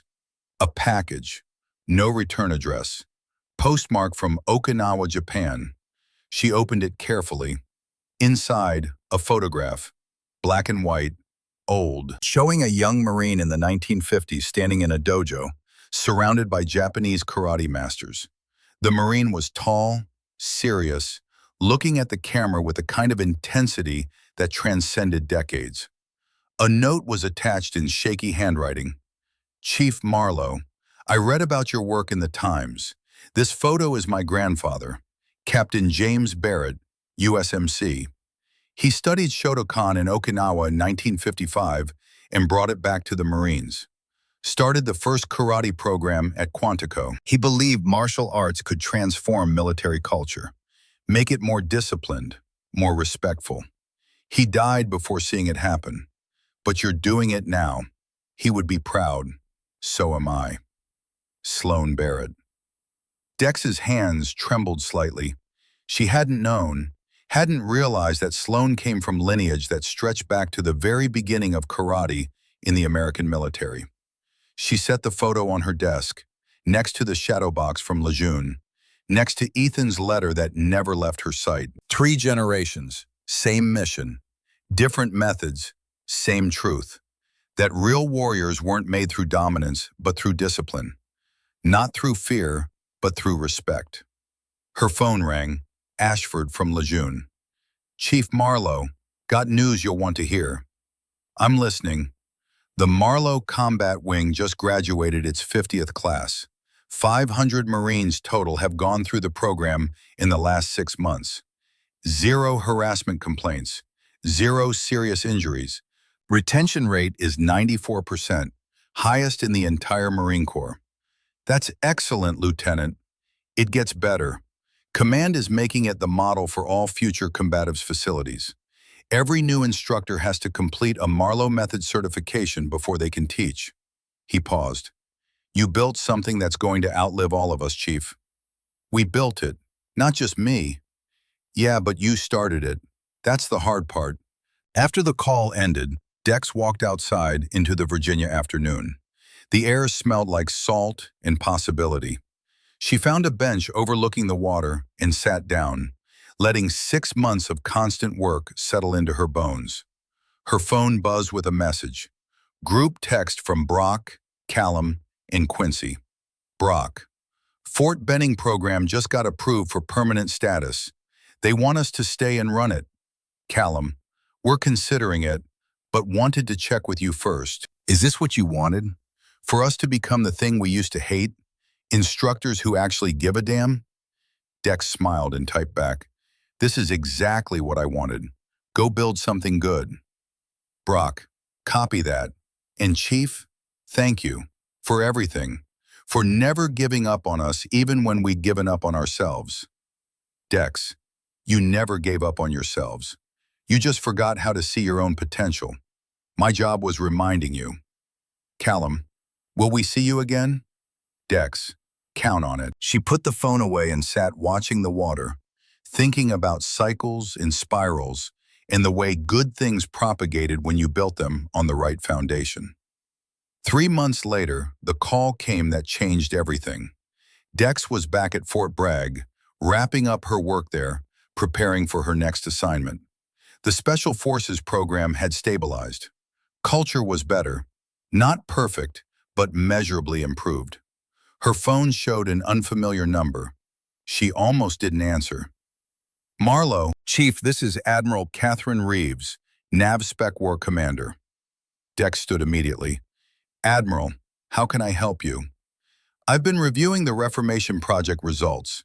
Impressive doesn't begin to cover it. You've fundamentally changed how we approach cultural issues in combat training. Thank you, Admiral. Which is why I'm offering you a choice.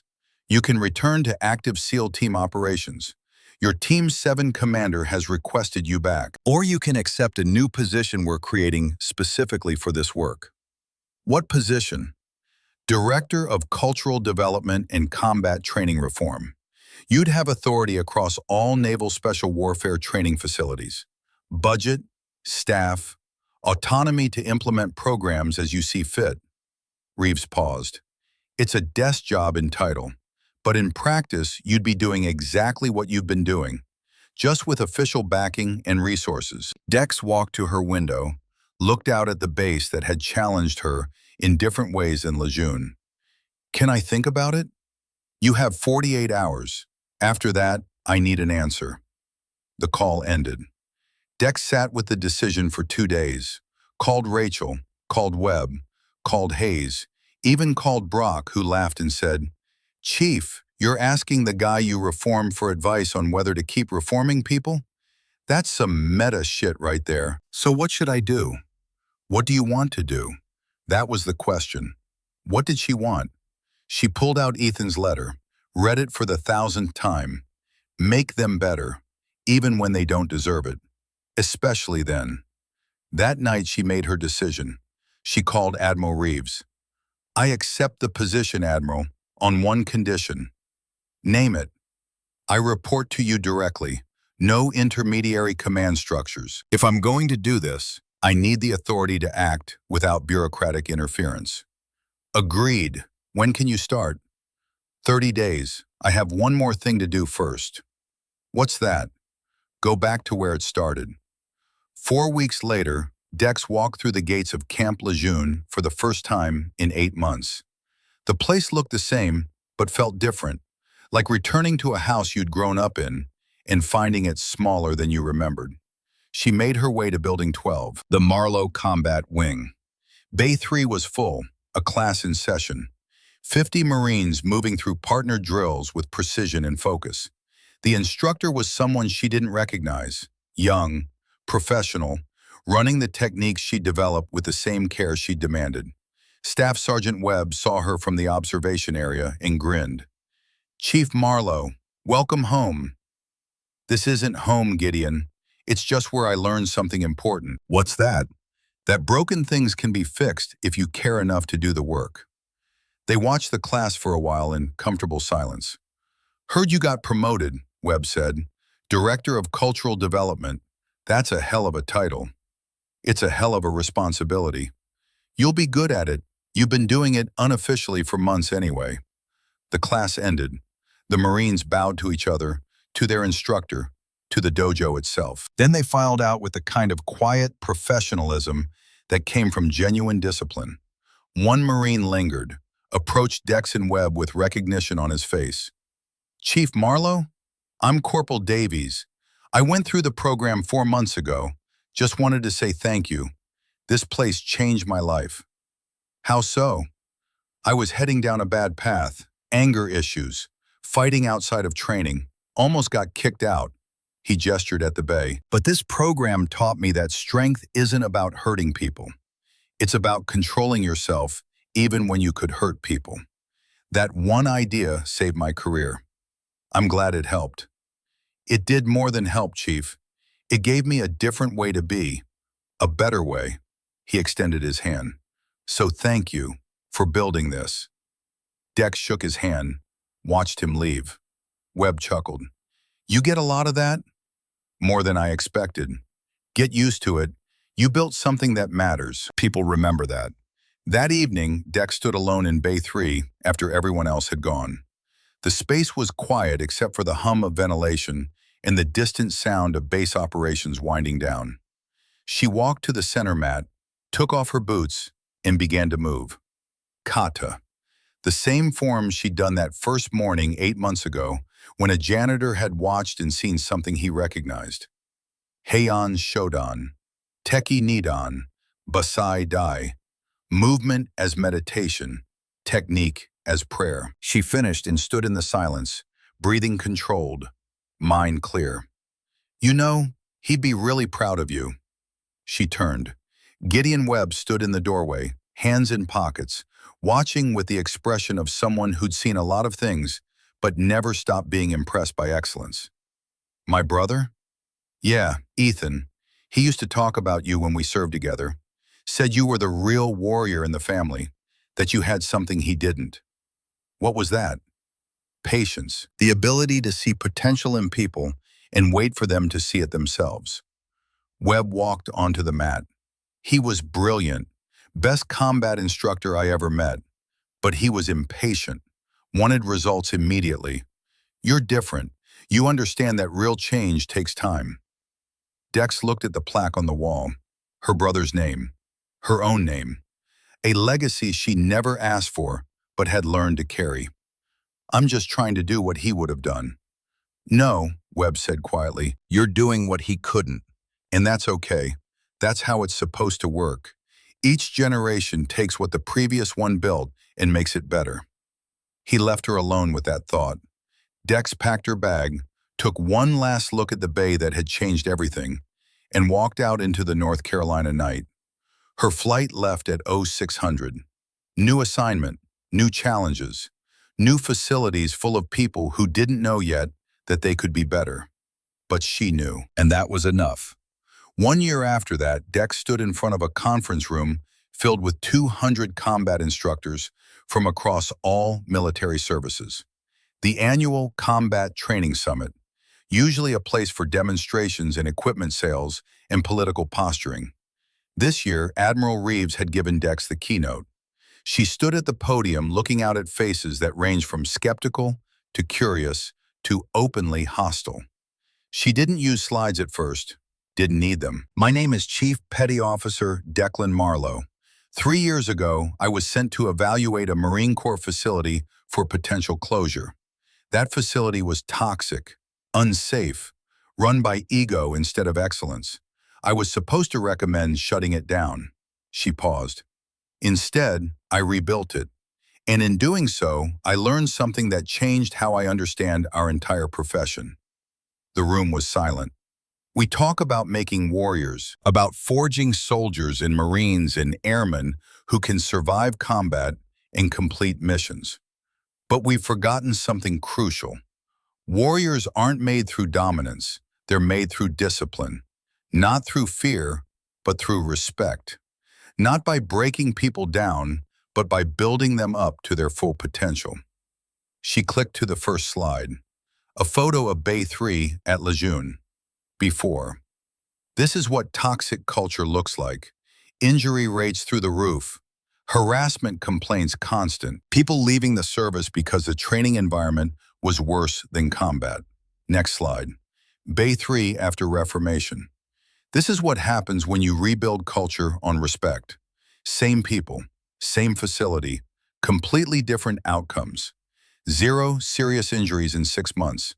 0 harassment complaints. 94% retention rate. She walked away from the podium, stood in front of the audience. I'm not here to tell you your programs are broken. I'm here to offer you tools to make them better. Because every single person in this room became an instructor for the same reason. To prepare the next generation for the realities of combat. To give them the skills and the mindset to survive and succeed. She looked across the faces. We can't do that if we're teaching them that might makes right, that aggression equals strength, that respect is weakness. So I'm asking you to consider a different approach, one that's been proven across 14 facilities and 4 services. One that reduces injuries, improves retention, and creates warriors who are disciplined, not just dangerous. She returned to the podium. Over the next 3 days, my team will be conducting workshops on cultural reformation methodologies. Attendance is voluntary. No one will be judged for coming or not coming. But if you're interested in learning a better way, we'll be here. She stepped back from the podium.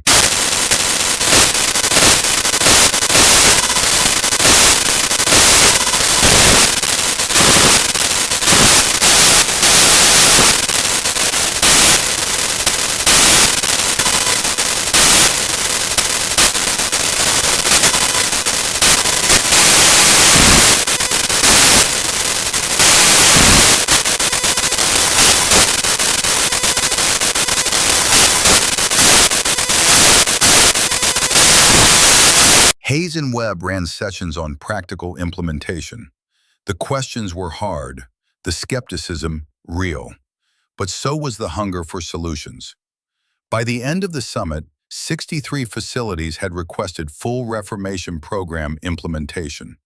It was more than they could handle immediately, but it was a start. That night, after the final session, Dex's team gathered at a bar near the convention center. Brock raised his beer. To Chief Marlowe, who saw what we could be when we couldn't see shit. To the woman who proved that changing culture is possible. To the teacher who taught us that silence is strength and respect is everything. They drank. Then Brock looked at Dex seriously. What's next for you, Chief? 63 facilities need programs. I'm going to make sure they get them. That's a lot of work. That's the job. Need help? Dex smiled. Always. The night ended with stories and laughter, and the kind of camaraderie that came from people who'd been through fire together and come out stronger. When Dex finally made it back to her hotel room, she found an email waiting. From Rachel. Dex, saw the coverage of your keynote. Mom would have been so proud. Ethan would have been so proud. I'm so proud. You're changing the world in ways most people never will.